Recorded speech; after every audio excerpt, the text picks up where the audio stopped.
Welcome back. All morning long, we have been following the latest from the deadly attack in Israel by Hamas militants from Gaza over the weekend. Israel has ordered a complete siege on Gaza.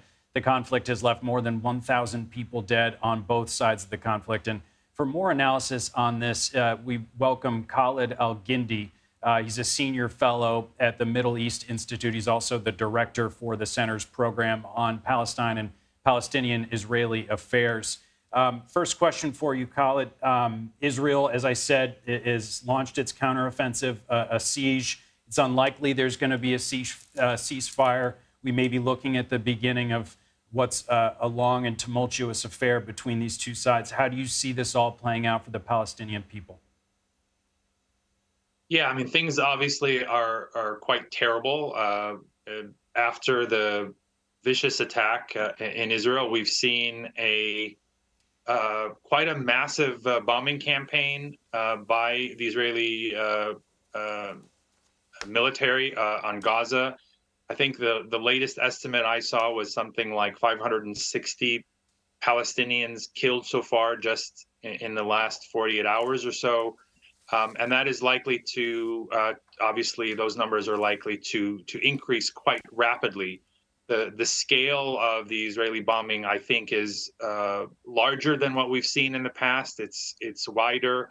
There are entire civilian neighborhoods are being bombed. And then, of course, we heard, as you mentioned, the Israeli defense minister has called for a complete siege, and specifically has said that Israel is cutting off all electricity, water, gas, fuel, food from entering Gaza, which is quite, I mean, it could produce quite a humanitarian disaster if that's allowed to continue. So yeah, it's likely to get much worse before it gets any better. As you know, given the sophistication of this attack over the weekend, the Wall Street Journal now is reporting that Hamas says the attacks on Israel were backed by Iran. U.S. Deputy National Security Advisor John Feiner was on CBS Mornings earlier and was asked about this. Listen to what he had to say. What I can say without a doubt is that Iran is broadly complicit in these attacks. Iran has been Hamas's primary backer for decades. They have provided them weapons. They have provided them training. They have provided them financial support. We are continuing to look at it very closely. Is any sort of direct involvement in the immediate attacks that took place over the last couple of days? Can you elaborate for our viewers who may not be aware of this connection between Hamas and Iran, what that is, and how you might see, if it is made clear and confirmed that Iran had a role to play in this attack, what that could mean for the future of the region? Yeah, well, we know that Iran has been a supporter of Hamas in terms of providing financial support as well as military support, weapons, and the like. That relationship is quite old.